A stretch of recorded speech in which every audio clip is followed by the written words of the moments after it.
Buen día, estimados estudiantes. Vamos a continuar con la asignatura farmacoepidemiología, específicamente con los estudios de utilización de medicamentos y vamos a hablar un poco acerca de la metodología.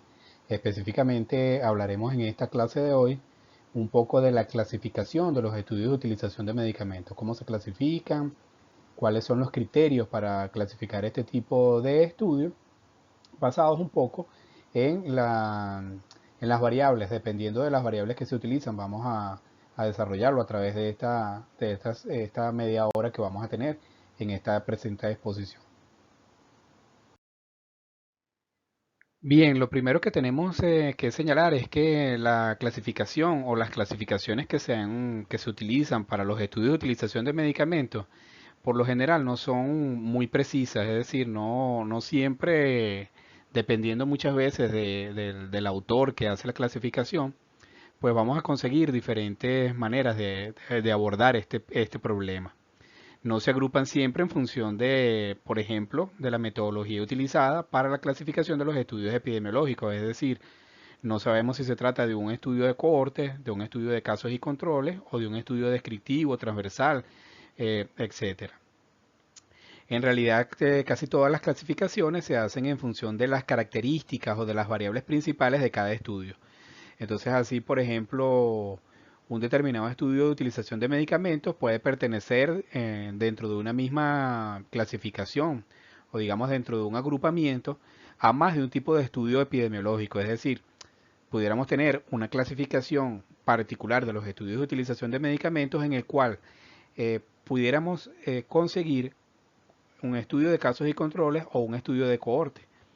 Eso no significa que está mal, sino que son criterios diferentes que se utilizan para poder clasificar, para poder agrupar este tipo de estudios. Entonces, por eso es importante tener esto claro para no cometer errores a la hora de hacer los análisis, sobre todo de este tipo de situaciones con las que nos vamos a poder conseguir más adelante en los estudios de utilización. Lo importante entonces es identificar bien cuál es la variable que se está utilizando y en función de ello poder ver si está bien clasificado el estudio. Además de esto también, al igual que sucede muchas veces con otros criterios que se utilizan en la investigación científica, lo importante es que se trate de utilizar un criterio que sea único. Porque nosotros en este caso lo que buscamos en los estudios de utilización de medicamentos es poder reunir evidencia que nos permita hacer extrapolación de estos resultados. Precisamente por esto era que nosotros en otras clases, en las clases anteriores, mencionábamos que estos estudios es muy difícil hacer extrapolación de los resultados. Precisamente por eso, porque la clasificación es muy disímil, muy dispar. Entonces, bueno, continuamos con la clase en la siguiente lámina. Entonces, fíjense ustedes, según una clasificación, ¿verdad?, que se puede utilizar, un primer grupo de estudios de utilización de medicamentos, perdón, estaría compuesto por los estudios de consumo. Este tipo de estudios van a describir los medicamentos que se consumen y en qué cantidades se consumen. Estos tienen como objetivo detectar desviaciones en el consumo, comparar, por ejemplo, países, regiones, en el caso de Venezuela, estados, incluso pudiéramos comparar centros de salud dentro de un mismo municipio, municipios entre sí. Es decir, nos permite hacer múltiples comparaciones. ¿En esto qué hacemos? Bueno, simple y llanamente definimos el tipo de consumo, por ejemplo puede ser por grupo terapéutico o un medicamento particular y hacemos seguimiento. También nos puede permitir evaluar en función del tiempo. Uno puede decir, bueno, vamos a ver cuál es el consumo de el medicamento del analgésico X durante el mes de enero, febrero, marzo, abril, para ir viendo la evolución de ese consumo temporal, ¿verdad? En función de los indicadores de comportamiento, cómo se va comportando ese indicador a lo largo del tiempo. Pudiera ser mensual, pudiera ser semestral, trimestral, anual, etcétera. O sea, el tiempo después lo podemos reagrupar. Lo importante entonces es que nos permita ver la evolución o comparar el consumo en diferentes regiones, en diferentes situaciones. La principal limitación que presenta es que no, por supuesto, por ejemplo, en países como el nuestro, que no se dispone de datos, de indicaciones, por lo que únicamente se puede aproximar a la calidad de la prescripción de medicamentos, pero no a la calidad de las prescripciones en sí. Es decir, nosotros pudiéramos evaluar consumo de antibióticos, por mencionar algunos. Entonces uno va y busca en los registros de farmacia o en los registros de venta cuáles son los antibióticos que más se han vendido. Pero eso no nos permite a nosotros llegar a la prescripción, es decir, a la indicación, cómo fue prescrito y si esa prescripción ha sido una prescripción de calidad. Por supuesto que son estudios fáciles de realizar si se dispone de los datos, de las fuentes de información adecuadas y también, sobre todo para tratamientos crónicos. Por ejemplo, en los casos de los antihipertensivos. Pueden ayudar mucho a realizar una estimación de la prevalencia. Fíjense ustedes, por eso es que son estudios epidemiológicos también, porque si nosotros decimos, bueno, el consumo de ciertos medicamentos, por ejemplo, cardiovasculares o antihipertensivos, él nos va a dar una idea de cuáles son los problemas que se están presentando a lo mejor dentro de una comunidad o dentro de un centro de salud también. Es decir, cuáles son si nosotros evaluamos los datos de consumo de un centro de salud, pudiéramos también determinar cuáles son la prevalencia de aquellas afecciones con las que mayormente acuden los pacientes a esa institución de salud. También si conocemos la prevalencia de una enfermedad crónica, por ejemplo, se puede hacer una aproximación a la calidad de la prescripción si se tienen los datos de consumo. Por supuesto, utilizan como variable indicadores de gasto, de consumo y de calidad de los medicamentos prescritos. Nuevamente, entonces este es un tipo de estudio muy útil para poder evaluar la utilización de medicamentos en una comunidad. Otro tipo de estudio de utilización de medicamentos son aquellos que se conocen como estudios de prescripción-indicación. Describen las indicaciones en las que se utiliza un fármaco o un grupo de fármacos y van a valorar la calidad de la prescripción comparándola con un estándar. Es decir, si nosotros tenemos una prescripción, podemos evaluar, podemos acceder a la prescripción, lo que se hace es que se compara la calidad de la prescripción con lo que debería ser, es decir, puede ser con un protocolo o con un estándar que ya exista para la utilización de ese fármaco en particular o de ese medicamento en particular. En este tipo de estudios se parte de la prescripción y se valora el grado de adecuación a la indicación. Ejemplo de este tipo de estudios sería identificar las prescripciones de fármacos psicolépticos o antibióticos y valorar si la indicación está adecuada, es decir, si es pertinente de acuerdo a la historia que presenta el paciente. Por tanto, entonces son capaces de detectar una sobreutilización, pero no la infrautilización de medicamentos. Es decir, cuando se utilizan medicamentos que no están indicados para una prescripción particular o para una patología en particular. Por eso es que en algunas clasificaciones este tipo de estudios se consideran más como una, digamos,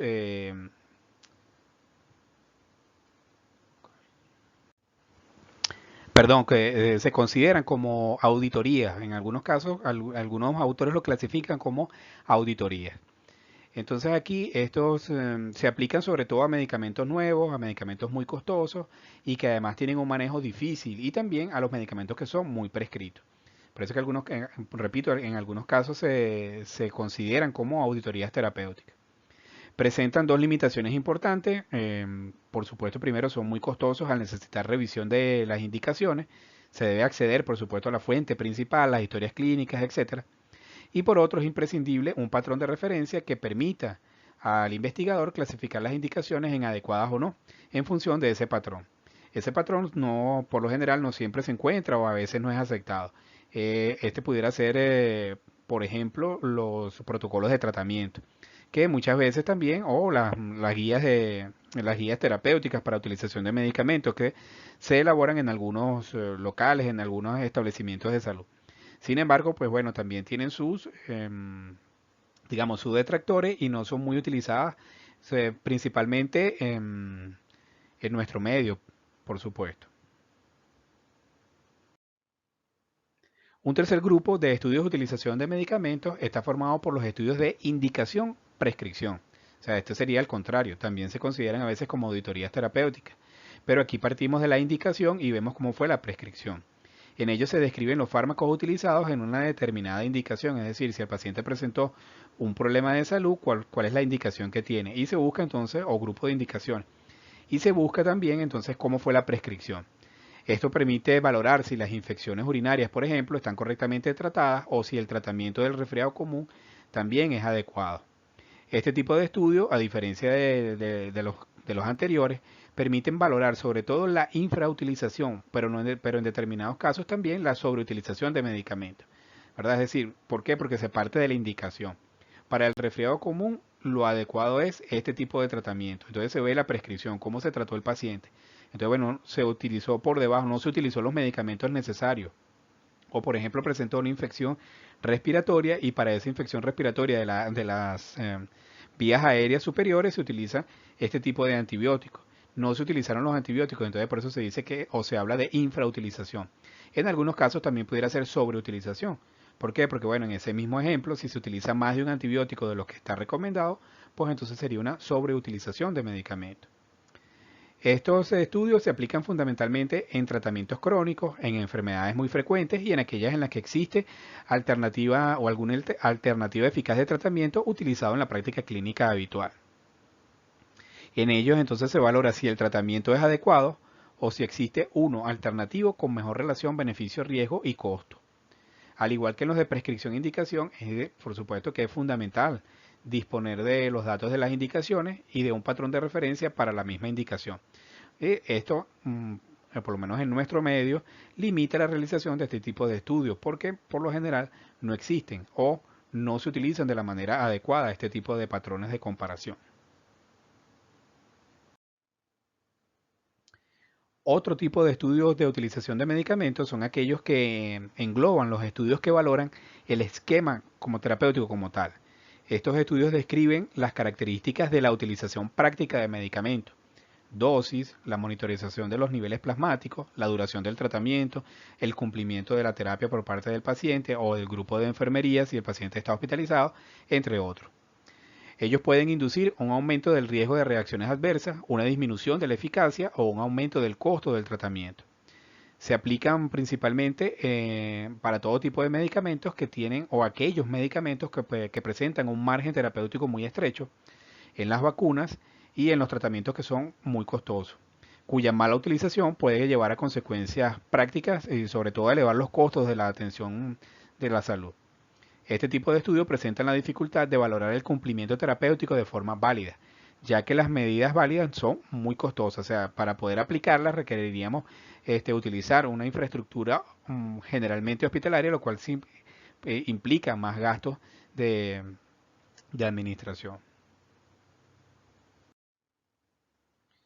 Los estudios de consecuencias prácticas de la utilización de medicamentos constituyen otro de los grupos o el quinto grupo de estudios de utilización de medicamentos. Describen los beneficios, los efectos indeseables o los costos reales de un tratamiento farmacológico. Asimismo, también pueden describir su relación con las características de utilización de los medicamentos. Son prioritarios en aquellos casos en los que una mala utilización de los medicamentos puede tener implicaciones importantes en la morbilidad o en la mortalidad de la población, es decir, que no se cumpla con los objetivos terapéuticos que se persigue con la utilización de ese medicamento, que la reacción adversa pueda generar otros problemas, ¿verdad? O que pueda prolongar la estadía hospitalaria o la persistencia del problema de salud en los pacientes. Al contrario de los estudios de farmacovigilancia que consideran los efectos indeseables producidos a dosis utilizadas en terapéutica, lo que se conoce como las reacciones adversas a los medicamentos, los estudios de las consecuencias prácticas analizan principalmente los efectos indeseables asociados a la incorrecta utilización de los medicamentos. Fíjense que aquí entonces es diferente, aquí no buscamos una reacción adversa. Aquí se puede producir, por ejemplo, una sobredosificación o una subdosificación como consecuencia de una mala administración, un mal cálculo de la dosis, una utilización inadecuada de si hay que administrar el medicamento, una mala administración por parte del equipo de enfermería o incluso de la dispensación del medicamento. Entonces, fíjense que son problemas que están asociados a los medicamentos, pero no dependen del medicamento per se o de la interacción del medicamento con el paciente, que sería la reacción adversa, sino que dependen de la interacción más bien del medicamento con el equipo de salud, ¿verdad? O el equipo sanitario que administra el medicamento, que en este caso es al que está asociado el error. Y finalmente, un último grupo de estudios de utilización de medicamentos estaría compuesto por estudios que analizan las los condicionantes de los hábitos de prescripción o de dispensación. Fíjense entonces que aquí se está hablando de qué es lo que influye en el hábito de la prescripción o de la dispensación. Entonces aquí estamos trabajando sobre los profesionales que prescriben y los profesionales que dispensan. Es decir, en un caso sobre los médicos y odontólogos, en el caso nuestro, que también pueden prescribir, y en el caso de los farmacéuticos, que son las personas encargadas de la dispensación. Describen las características de los prescriptores, de los dispensadores, de los pacientes del entorno sanitario y las características de los medicamentos y su relación con los hábitos de prescripción o dispensación. Dentro de este grupo también se incluyen los estudios de intervención, que intentan evaluar la efectividad de una intervención para modificar alguna condicionante de la prescripción, como por ejemplo la información sobre los medicamentos, la restricción de la oferta, la educación de los pacientes, entre otros componentes. Entonces fíjense que aquí este tipo de estudio lo que trabaja, como muy bien lo indica, es sobre aquellos condicionantes o aquellos factores que modifican la conducta de la persona que prescribe o la que dispensa, e incluso de los que se automedican, que es en el caso, por ejemplo, de los pacientes. En el caso de los prescriptores, aquí se evaluaría el impacto que pudiera tener la promoción, la publicidad, etcétera. Pero también se incluyen en este tipo de estudios los estudios de intervención, que es cuando se diseña una intervención y se trabaja sobre un grupo, por ejemplo, de pacientes o sobre un grupo de médicos para trabajar, por ejemplo, la prescripción, la terapéutica razonada, y entonces ver cómo modifican esos hábitos de prescripción una vez que han recibido esta inducción o este estudio de intervención. Entonces, para ir cerrando el tema de la clasificación, vean ustedes que es variado. Lo importante aquí es identificar cuáles son las variables que se están estudiando para poder llevar los medicamentos o para poder realizar, perdón, los estudios dentro de cada uno de estos grupos.